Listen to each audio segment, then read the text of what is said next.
દેડકા દેવની કથા. એક ગામ હતું, તેમાં એક 60 વર્ષના ડોસી રહેતા. તેમને કોઈ સંતાન નહોતું, ઉપરાંત કોઈ સગું નહીં, રીતિ કોઈ વાલું નહીં. ઘરમાં બેઠા રેટીઓ ખાતી પૂજાનું ગુજરાન ચલાવતા હતા. કામ કરતાં કરતાં પ્રભુનું સ્મરણ કર્યા કરતા. રાત્રે કથા થતી, તેમાં જમીને બેસતા. એવા પુરુષોત્તમ માસ એવા ડોસીને પુરુષોત્તમ માસનું વ્રત કર્યું. દરરોજ સવારે વહેલા ઉઠી નદીએ બધાની સાથે સ્નાન કરવા જાય, કાંઠા પર માનું પૂજન કરતા. કથા આવતા સાંભળે, સમય હોય તો શિવાલયમાં દર્શન કરવા જાય. ત્યાં પાય પૈસે મૂકી ઘરે આવ્યા પછી પોતાને રેટીઓ કાઢવા બેસી જાય. શાંત થતાં રસોઈ કરી એકટાણું કરે. થાકી જાય તેથી રાત્રે કથામાં ન જાય. તે આખો દિવસ કામમાં રહેવાથી ડોસીને વિચાર આવતો કે જો મારો દીકરો હોત તો તેને પરણાવત, તેને વહુ આવત, તેને ઘરનું બધું કામકાજ કરત ને છોકરો કમાતો હોય તો આ બધી કડાકૂટ મારે કરવી ન પડે. આખો દિવસ બેઠા બેઠા ભગવાનનું ભજન કર્યા કરે, વ્રત કથા કર્યા, વાર્તા સાંભળ્યા કરે. ડોસીનો આવો બોલોપાત સાંભળી પુરુષોત્તમ ભગવાને વિચાર કર્યો કે આ ડોસી આખી જિંદગી મારી ભક્તિ કરી છે, મારે તેને એક ભય સુધારવો જોઈશે. એક દિવસ વહેલી સવારે ડોસી દાંતણ કાપવા ગયા. દાંતણ કાપતા કાપતા હાથમાં કાંટો વાગ્યો. તેનાથી હથેળીમાં ફૂટલો થયો.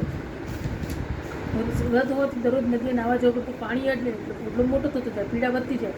રાંધવામાં, કામકાજમાં, રેટીઓ ચલાવવામાં ઘણી તકલીફ પડે. ધીમે ધીમે કામકાજ કરે.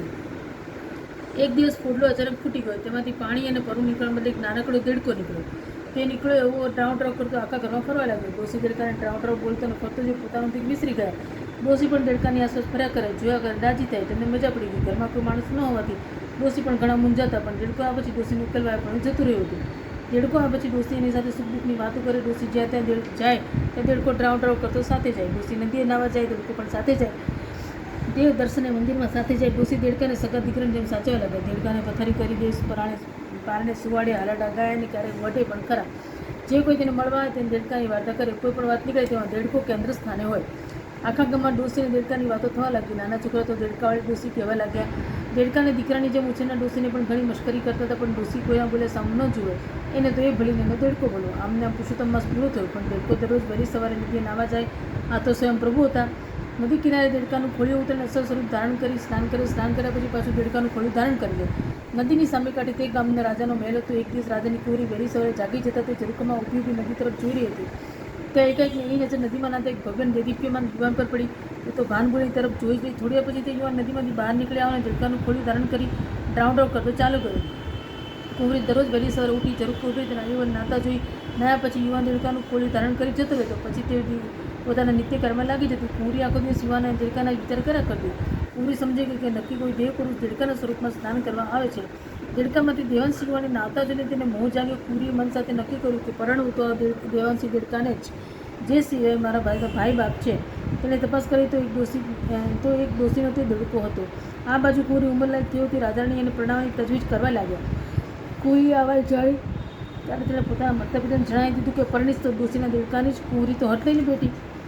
રાજા રાણીની મૂંઝવણનો કોઈ પાર ન રહ્યો. કુંવરીને દેડકા સાથે કઈ રીતે પરણાવી તે એક સમસ્યા હતી. કુંવરીને ખૂબ સમજાવી. સામ દામ ભેટ દંડ બધું અજવા. પણ કુંવરી એકની બે નથી. એની તો એક જ વાત હતી કે પરણું તો દેડકાને, નહીં તો જિંદગીભર કુંવારી રહીશ.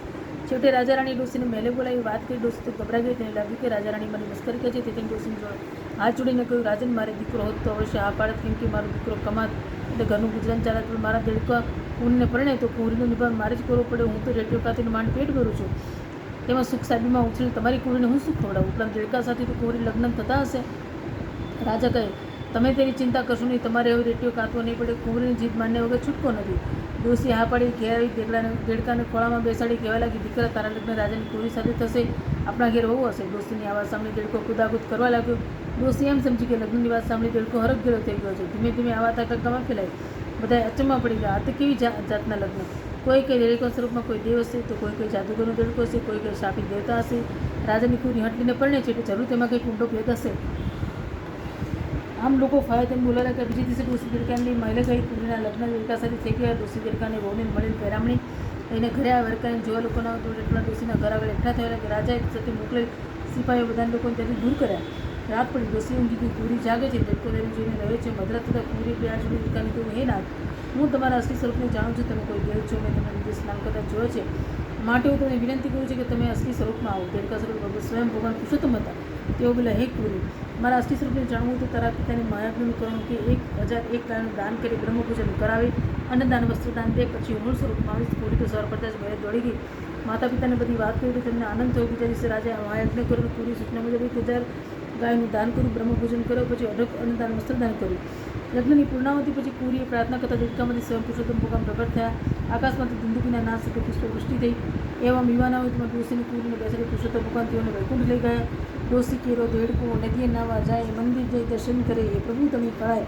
બોલો પુરુષોત્તમ ભગવાન કી જય, કાંઠાગોર માત કી જય.